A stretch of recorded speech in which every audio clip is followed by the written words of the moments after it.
जैसा कि आप जानते हैं कि मैंने YouTube पर एक चैनल शुरू किया था, जिसका उद्देश्य ये था कि जो लोग सिविल सर्विसेज की यूपीएससी की परीक्षा दे रहे हैं उन्हें कनेक्ट किया जाए उन लोगों से जो कि वरिष्ठ अधिकारी हैं और ऑलरेडी सर्विस में।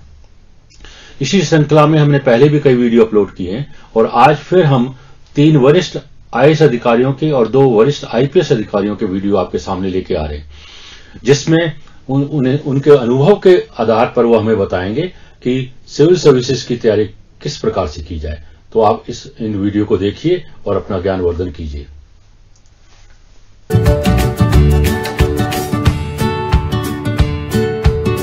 सवाल और हम लेते हैं अमूमन कि युवाओं के लिए, खास जो एस्पायरेंट्स हैं जो यूपीएससी में आना चाहते हैं, उनके लिए क्या संदेश है आपकी तरफ से? देखिए, सबसे पहली चीज़ ये है कि ये दुनिया का सबसे मुश्किल एग्जाम है। So it is not necessarily a test of your entire existence.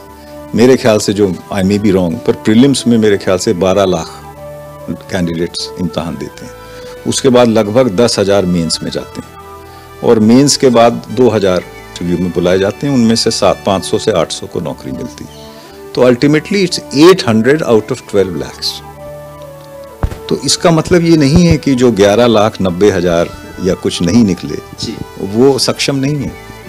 तो an examination is about preparation, it is about technique, it is also about good fortune and good luck. Destiny भी एक बहुत बड़ी चीज़ होती है। तो मैंने देखा है अपने करियर में कि ब्रिलियंट यूनिवर्सिटी टॉपर्स वो नहीं निकल पाए और एवरेज स्टूडेंट्स कई बार निकल जाते हैं। तो तैयारी तो आपको करनी पड़ेगी। Civil services exam is not a fluke.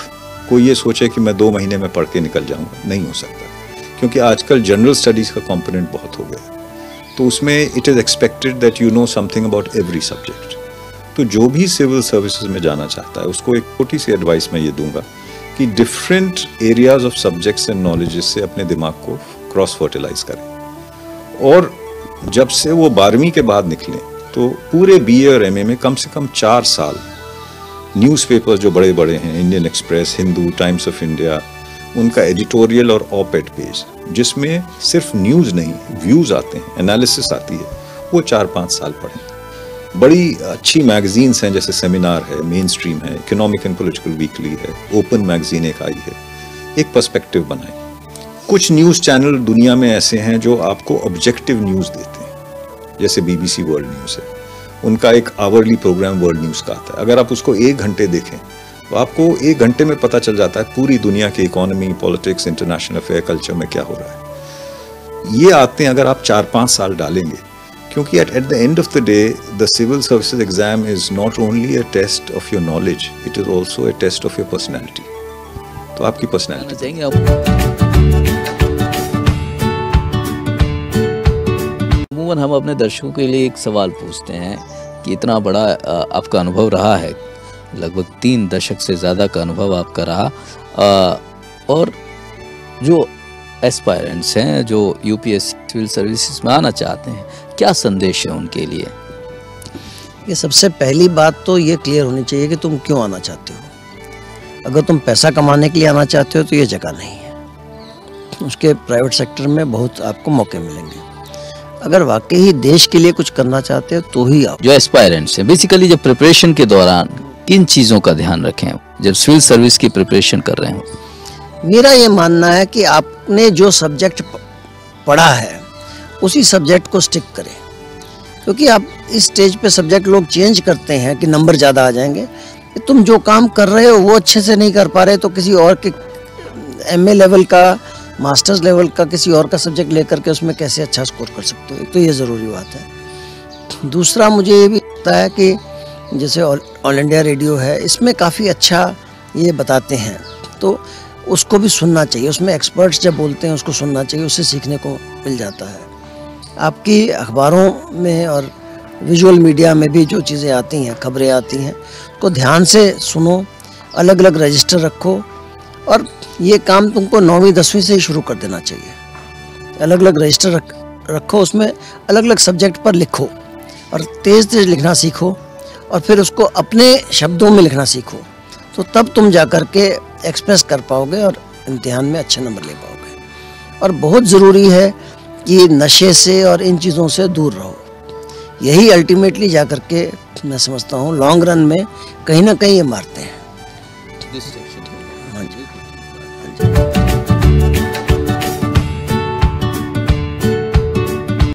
बाबा शुक्रिया। आपके लिए क्या टिप है जो यूपीएससी या सिविल सर्विसेज में आना चाहते हैं आपकी तरफ से? इसमें कोई संदेह नहीं, सिविल सेवा में बहुत ही टफ कंपटीशन होता है और इसके लिए मेरा मानना है कि टैलेंट के साथ साथ आपकी कड़ी मेहनत भी बहुत ज़रूरी है। और कड़ी मेहनत यदि आप करेंगे तो मेरा मानना है कि इस सेवा में आप सफलता प्राप्त कर सकते हैं। कड़ी मेहनत के अतिरिक्त सिर्फ एक अच्छी प्लानिंग और योजना बहुत आवश्यक है। कई बार हम बहुत सारा पढ़ लेते हैं लेकिन हो सकता है कि वो टॉपिक उतना रिलेवेंट ना हो, तो ये भी बहुत आवश्यक है कि आप क्या पढ़ रहे हैं और कितना समय किस टॉपिक को दे रहे हैं। यदि मेरा मानना है कि यदि आप पिछले 10 सालों के पेपर देखेंगे तो उससे आपको एक आइडिया लग जाएगा कि किस तरह के प्रश्न आते हैं और किस क्षेत्र के प्रश्न पूछे जाते हैं। तो मेरा मानना है कि यदि हम उन्हीं क्षेत्रों पे फोकस करें, उन्हीं फील्ड से फोकस करें तो आप कम समय में ज़्यादा बेहतर आउटपुट ला सकते हैं। और इसमें थोड़ा लिखने का किस तरह आप लिखते हैं उसका भी काफ़ी फ़र्क पड़ता है कि आप किस तरह कंसाइज लिखते हैं, टू दी पॉइंट लिखते हैं और जो पूछा जाए उसी का जवाब दिया जाए, नहीं कि अन्य चीज़ें, क्योंकि समय सीमा बहुत निर्धारित होती है। तो उस समय सीमा में सिर्फ हम या शब्द सीमा में सिर्फ उसी प्रश्न का जवाब दे सकते हैं। यदि आप अन्य चीज़ों को उसमें डालेंगे तो आपको नंबर भी कम मिलेंगे और आपका समय भी खराब होगा। तो इसलिए मैं जो भी इसके एग्ज़ाम के जो इच्छुक हैं उनके लिए मैं बताना चाहूँगा कि आप इनकी कितनी मदद मिलती है? मेरा मानना है कि कोचिंग सेंटर ज़्यादा सिविल सेवा में ज़्यादा फ़ायदेमंद नहीं है और मैं चाहूँगा भी नहीं कि आप कोचिंग में जाएं। अन्यथा कि आपने बिल्कुल नया सब्जेक्ट लिया है तो अलग बात है, आपको भूमिका पता नहीं है, आपके पास बैकग्राउंड नहीं है। लेकिन यदि आपने ग्रेजुएशन किसी सब्जेक्ट में किया है और उसी में आप मेंस की एग्ज़ाम देना चाहते हैं तो मेरा मानना है कि आप पुराने 10 साल के पेपर देख लें और उसके आधार पर जो भी साथी हैं, जो भी आपके या तो जो ऑलरेडी एग्ज़ाम क्लियर कर चुके हैं या आपके साथ में जो पहले एग्ज़ाम दे चुके हैं, वो उनके साथ मिलकर अपनी योजना बनाएं और बिना कोचिंग के भी आप काफ़ी अच्छा कर सकते हैं।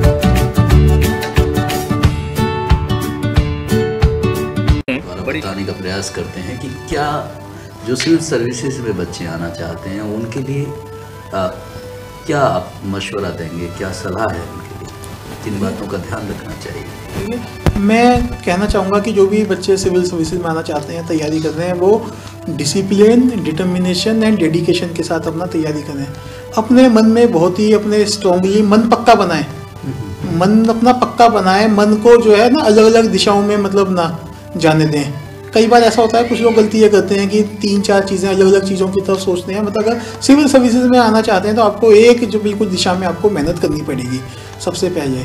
देन उसके द्वारा आपको अपने ऊपर जो है भरोसा होना बहुत ज़रूरी है और हार्ड वर्क चाहिए इसके लिए। जो है जितना आप अपनी तरफ से हार्ड वर्क कर सकते हैं हार्ड वर्क करें, ईश्वर पे भरोसा रखें, ईश्वर पे भरोसा रखें, ईश्वर पे आपका भरोसा है, हार्ड वर्क है। मैं समझता हूँ जो है सर्टेनली जो आप अगर कर्म की थ्योरी में, कर्म की फिलोसफी में अगर विश्वास करें, आपका कर्म अगर अच्छा है, मैं समझता हूँ उसका रिजल्ट सर्टेनली अच्छा आता है।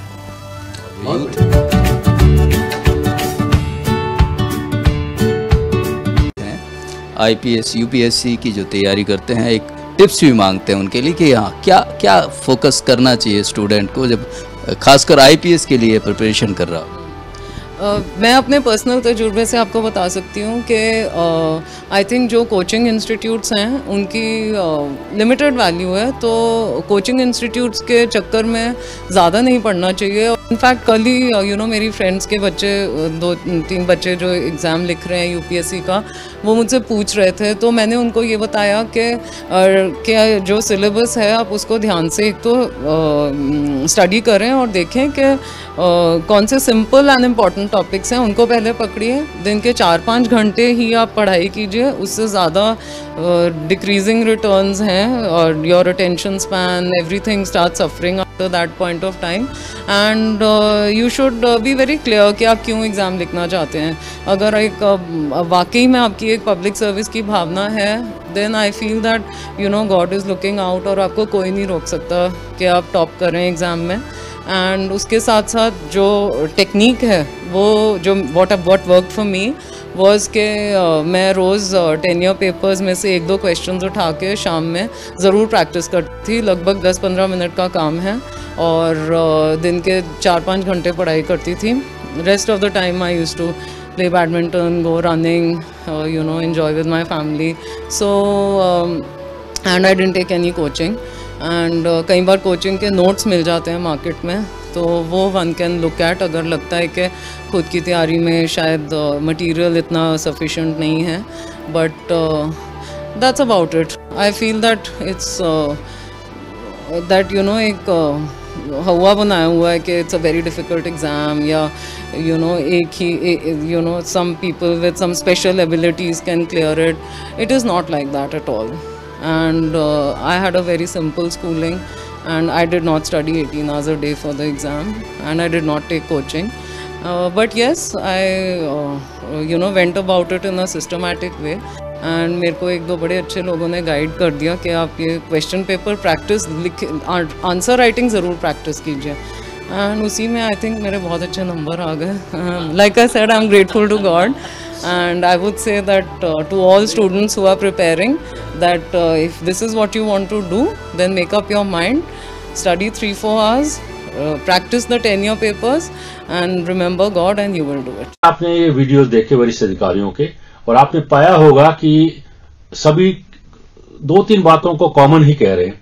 जैसे सबसे पहली बात ये कह रहे हैं कि अगर आप सिविल सर्विस में आना चाहते हैं तो आप में जज्बा होना चाहिए, आपके अंदर पैशन होना चाहिए, और आपको इसको करने की पूरी आपकी इच्छा शक्ति होनी चाहिए. दूसरा, सभी एक बात कह रहे हैं कि मेहनत का कोई विकल्प नहीं है, और आपको अगर मेहनत करेंगे तो आपको कामयाबी मिल सकती है. और तीसरी बात आपने नोट की होगी, सबने कहा है कि सिस्टमैटिक प्लानिंग से आपको स्टडी करनी है, ताकि आप सारा कोर्स समय पर खत्म कर सकें, उसे समझ सकें, उसे रिटेन कर सकें, और ताकि आपके परीक्षा में अच्छे जो है नंबर आ सके. तो आज के लिए इतना ही. आने वाले समय में हम और भी अन्य वरिष्ठ अधिकारियों को जो डिफरेंट सर्विसेज से हैं, उनके अनुभव आपके सामने लेके आएंगे, और आशा करते हैं कि आपको उनके अनुभव से फायदा होगा. आप इस वीडियो को देखें, इसे लाइक करें और इसे शेयर करें, ये आपसे अपेक्षा है. धन्यवाद.